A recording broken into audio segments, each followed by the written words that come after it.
वैसे तो उपराष्ट्रपति पद पर किस प्रत्याशी की जीत होगी ये 9 सितंबर को पता लगेगा, यानी वोटिंग की बाद। लेकिन ये स्पष्ट है कि कल तक जो गोदी मीडिया चीख चीख कर सीपी राधाकृष्णन के नाम पर माहौल बना रही थी और इंडिया गठबंधन में दरार टूट गया, ये साथ ही साथ नहीं देगा, तमाम विश्लेषण कर रही थी। अब वो ये नहीं बता रहे कि बी सुदर्शन रेड्डी जो इंडिया गठबंधन के उपराष्ट्रपति पद के उम्मीदवार हैं, उनकी उम्मीदवारी को लेकर इंडिया गठबंधन ने कैसा मास्टर स्ट्रोक खेला है। क्योंकि आज मैं आपको दिखाऊंगा सीपी राधाकृष्णन कौन है जिसको छिपाने की कोशिश इस देश की गोदी मीडिया और बीजेपी के नेता कर रहे हैं। आपको यह भी दिखाऊंगा बी सुदर्शन रेड्डी ऐसी क्या शख्सियत है जिसके चलते चंद्रबाबू नायडू बगावत करने जा रहे हैं। बगावत का मतलब उपराष्ट्रपति पद में इंडिया गठबंधन के प्रत्याशी को वोट कास्ट करने जा रहे हैं। कैसे अपने इस एक दाव से एनडीए में खलबली मचा दी इंडिया गठबंधन ने, या यूं कहा जाए राहुल गांधी या कांग्रेस पार्टी ने, वो आपको दिखाऊंगा। यह भी दिखाऊंगा एक मास्टर स्ट्रोक की और चर्चा हो रही है नरेंद्र मोदी साहब की, क्योंकि जब छोटे व्यापारियों पर बात आती है तो चीन का बहिष्कार करने के नाम पर उनके व्यापार के तहत आने वाले माल को प्रतिबंधित कर दो, बॉयकॉट कर दो, ये तमाम चीजें कर दो, बड़ा ऐलान होता है। लेकिन खुद क्या कर रहे हैं आज वो दिखाता हूं, और दिखाने जा रहा हूं कि वोटर लिस्ट को लेकर एक और बड़ा जबरदस्त धमाका हुआ है। नमस्कार, मैं हूं प्रज्वल गौतम और आप देख रहे हैं the live TV. The live TV, सच सबसे आगे। शुरुआत इसी खबर के साथ देखिए, बिग ब्रेकिंग है। बताया जा रहा है एनडीए में जबरदस्त तरीके से सिर फुटअव्वल हो रही है। दरअसल आंध्र प्रदेश के मुख्यमंत्री हैं, सीएम है चंद्रबाबू नायडू, वो इंडिया ब्लॉक को सपोर्ट करने जा रहे हैं। वाइस प्रेसिडेंट कैंडिडेट है बी सुदर्शन रेड्डी के नाम पर। ये क्यों करने जा रहे हैं वो मैं आपको समझाऊंगा, लेकिन खास बात आपको और बता दूं, ये जो चंद्रबाबू नायडू हैं, ये दरअसल क्यों आ रहे हैं, 20 तारीख को आ रहे हैं जी। आज ये दिल्ली में रहेंगे मौजूद, नितिन गडकरी से मुलाकात करने जा रहे हैं। मोदी शाह से नहीं, फिर सुन लीजिएगा, मोदी और शाह से चंद्रबाबू नायडू मुलाकात नहीं कर रहे। उन्होंने साफ साफ ऐलान है कि मैं नितिन गडकरी से मुलाकात करके आऊंगा।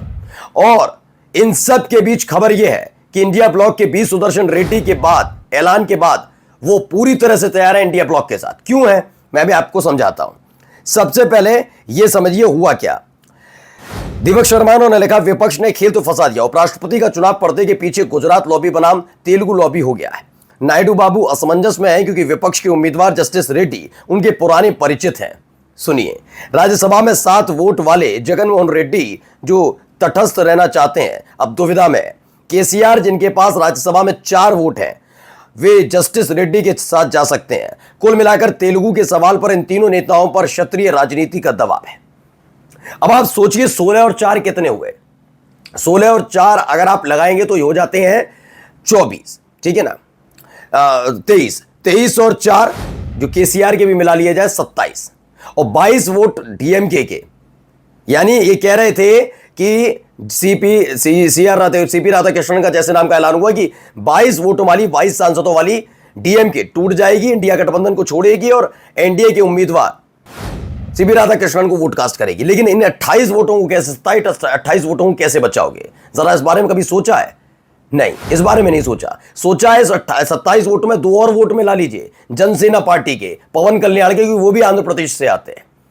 यानी कुल 29 वोटों का खेल है, और वह 22 वोटों के लिए हाय तौबा मचा रही थी गोदी मीडिया कि देखिए सीपी राधाकृष्णन बन गए हैं उम्मीदवार, तमिलनाडु के हैं, अब डीएमके नहीं छोड़ेगी, डीएमके एनडीए के साथ रहेगी, तमाम चीजें। लेकिन जब से बी सुदर्शन रेड्डी बने तब से ऐलान नहीं हो रहा है, तब से कोई कुछ बता नहीं रहा है कि कितने वोट किधर जा सकते, क्रॉस वोटिंग हो सकती है। चलिए अगली खबर आपको दिखाता हूं, लेकिन उससे पहले जरा सुनिए क्या कह रहे हैं। सुनिए जी, आगे बताइए।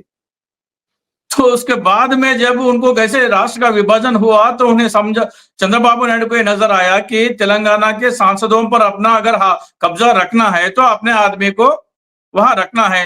तेलुगु देशम का तो वहां कोई अस्तित्व नहीं रहा, तो कांग्रेस का अस्तित्व है, तो उन्होंने कांग्रेस में भेज के कांग्रेस का मुखिया बनाने में राहुल गांधी जी से संपर्क में वहां अपने मोहरे को वहां पर रख दिया। एक और बात बता दूं कि जैसे ही राजशेखर रेड्डी मतलब जगनमोहन रेड्डी जी के पिताजी का स्वर्गवास हुआ, चंद्रबाबू नायडू ने चिदम्बरम और अहमद पटेल से अपने संबंध बना लिए और जगनमोहन रेड्डी को जेल भेजने में तब भी उनके तार केंद्रीय कांग्रेस के वरिष्ठ नेतृत्व से जुड़े हुए हैं। राव साहब, आप तो परते खोलते जा रहे हो और आपके, अब आप समझ गए चंद्रबाबू नायडू और कांग्रेस पार्टी का पुराना तालमेल है। यह वरिष्ठ पत्रकार है राजशेखर राव है जिन्होंने क्लियर बताया कि कैसे रिश्ते हैं चंद्रबाबू नायडू के, कैसे रिश्ते हैं कांग्रेस पार्टी के साथ, कितने मजबूत रिश्ते हैं बीजेपी के साथ। अब आप समझिए कि बी सुदर्शन रेड्डी के नाम पर क्यों फंसे हैं। तो दरअसल बी सुदर्शन रेड्डी एक तो सुप्रीम कोर्ट के पूर्व जज, सबको पता है, गोवा में लोकायुक्त रह चुके हैं। लोकायुक्त रहते हुए आपको इनके बारे में बता दूं कि ऐसी हालत खड़ी कर दी थी कि भ्रष्टाचार का भाव भी सोचने में ना हवा खराब हो जाती थी, परतें उधेड़ के रख दी थी, गुर्दे छील कर रख दिए थे, ये हालत पैदा कर दी थी। यानी निष्पक्षता की और ईमानदारी की अगर बात करेंगे तो बी सुदर्शन रेड्डी सीपी राधाकृष्णन को बहुत पीछे छोड़ देते हैं। सीपी राधाकृष्णन नजर नहीं आते, उनके बारे में बताऊंगा अभी आपको। और खास बात क्या है, क्योंकि जब सीपी राधाकृष्णन की उम्मीदवारी का ऐलान हुआ तो बताया गया वो तमिलनाडु से इसलिए इंडिया गठबंधन को डीएमके छोड़ देगी, कहा था।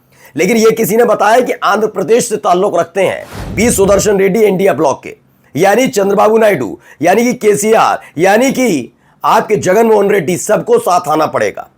और ऐसे में अगर ये साथ आएंगे तो सोचिए कितनी बगावत। और सुनिए नीतीश कुमार भी क्यों साथ आने जा रहे हैं वो मैं आपको समझा देता हूं। दरअसल आप याद रखिएगा हेमंत सोरेन को ईडी की तरफ से गिरफ्तारी का बात थी कि गिरफ्तार होने जा रहे हैं। हेमंत सोरेन ने दिया था इस्तीफा, याद है। तो हेमंत सोरेन ने जब इस्तीफा दिया तो जेएमएम और कांग्रेस ने मिलकर चंपई सोरेन को मुख्यमंत्री का नाम आगे किया। कांग्रेस ने भी और जेएमएम ने भी, दोनों ने विधायकों की लिस्ट थमा दी कि ये हमारे साथ विधायक है। 2 दिन लेकर घूमे थे चंपई सोरेन। ये उस वक्त की बात कर रहा हूं जब वो जीएमएम में होते, तब तो बीजेपी में चले गए। चंपई सोरेन 2 दिन लिस्ट लेकर घूमे, लेकिन राज्यपाल गायब थे। 48 घंटे तक राज्यपाल ने पर्दे के पीछे रहकर, गायब होकर, छिपकर को बीजेपी को यह मौका दिया, या तो जेएमएम और कांग्रेस के विधायकों को तोड़ लो, या फिर हालत ऐसी कर दो कि राष्ट्रपति शासन लग जाए। ऑपरेशन जो चल रहा था लोटस, वो जो खुल्लम खुल्ला सपोर्ट किसी और ने नहीं, वहां के राज्यपाल ने किया। तो राज्यपाल का नाम जानते हैं, यही सीपी राधाकृष्णन, जिनको बताया जा रहा कोई विवादास्पद नहीं है, ईमानदार छवि के हैं। ये ईमानदार छवि के हैं। इनके यहां के मुख्यमंत्री ने, झारखंड के राज्यपाल थे उस समय, मुख्यमंत्री ने इस्तीफा दिया। नया मुख्यमंत्री बनने वाला वो 2 दिन तक लिस्ट लेकर घूम रहा है, और सीपी राधाकृष्णन उड़नछू, कोई मतलब नहीं, कहां है पता ही नहीं कहां है। 48 घंटे बाद आए थे जब पता लगा कि बीजेपी के सारे दिग्गज हाफ गए, ना जेएमएम के विधायक तोड़ पाए, ना कांग्रेस के विधायक तोड़ पाए। तो कितने ज्यादा ये लोकतंत्र में विश्वास रखने वाले आप खुद समझिए। इससे इफेक्ट पड़ता है, क्योंकि बिहार का हिस्सा रहा है झारखंड, और ये नीतीश कुमार ने भी देखा, उनके विधायक भी, सांसद भी देख रहे हैं कि कितने निष्पक्ष व्यक्ति हैं। अब इन दोनों में से एक को चुनना होगा, तो आप किसको चुनेंगे आप समझ सकते हैं। ऐसा कोई भी दाग बी सुदर्शन रेड्डी पर नहीं है। चलिए अगला आपको दिखाने जा रहा हूं। स्वामी नरेशानंद जी महाराज लिखते हैं, इंडिया गठबंधन उपराष्ट्रपति पद के लिए रेड्डी जी को उतारकर सारा बीजेपी का खेल खत्म कर दिया। आज की हमारी भविष्यवाणी है, रेड्डी जी देश के अगले उपराष्ट्रपति होंगे, यानी भविष्यवाणी हो गई है। कहा गया है बी सुदर्शन रेड्डी होने जा रहे हैं अगले उपराष्ट्रपति। अच्छा, इसका भी एक सबूत, 6 दिन पहले आपको याद होगा, याद है वो कॉन्स्टिट्यूशनल क्लब का चुनाव हुआ था। मोदी और शाह को लगा था कि 2014 के बाद जिसके सिर पर आशीर्वाद रख दिया वही बन गया, जिसको जो बनाना चाहा, चुनाव भी जिता दिया, जो चाह वो किया। लेकिन कॉन्स्टिट्यूशनल क्लब के चुनाव में पता लग गया, मोदी और शाह के कहने के बावजूद, समर्थन देने के बावजूद भी जमकर क्रॉस वोटिंग किसी और ने नहीं बल्कि एनडीए के सांसदों से लेकर बीजेपी के सांसदों ने की। और विपक्ष ने, इंडिया ब्लॉक ने जिन राजीव प्रताप रूडी को समर्थन दिया था उनको ही जितवा दिया। तो क्रॉस वोटिंग का डर अमित शाह के चेहरे पर और मोदी के चेहरे पर नजर आ रहा है।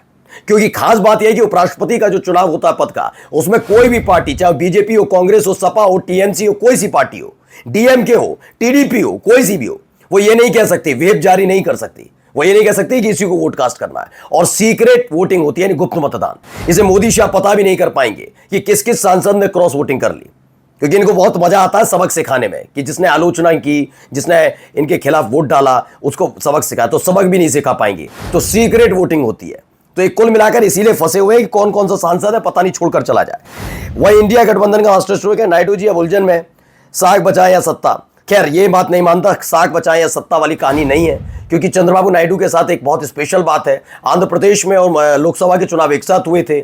लोकसभा के चुनाव में जीत 16 सांसदों की हुई थी टीडीपी की, लेकिन आंध्र प्रदेश के अंदर टीडीपी ने प्रचंड बहुमत पाया था। चूंकि उन्होंने चुनावी पवन कल्याण की जनसेना पार्टी और बीजेपी के साथ मिलकर लड़ा था, इसीलिए गठबंधन के नाते साथ है। आज ही कहता हूं, चुनौती देता हूं, बीजेपी गठबंधन समर्थन खींच ले टीडीपी से, आंध्र प्रदेश में खींच ले पवन कल्याण भी, तब भी जानते हैं टीडीपी को कोई फर्क नहीं, क्योंकि पूर्ण बहुमत और प्रचंड बहुमत की सरकार है। दिक्कत इनको है जिनको बैसाखी पर जिनकी सरकार चल रही है। तो ये तो नहीं कि सत्ता बचाए, सत्ता बचाने का डर उनको नहीं है। ये देखिए कांग्रेस का मास्टर स्ट्रोक है। सुदर्शन रेड्डी जज रहते हुए यूपीए सरकार को दिए थे कई झटके, फिर भी बनाया वीपी का उम्मीदवार। जानिए को देख लीजिए।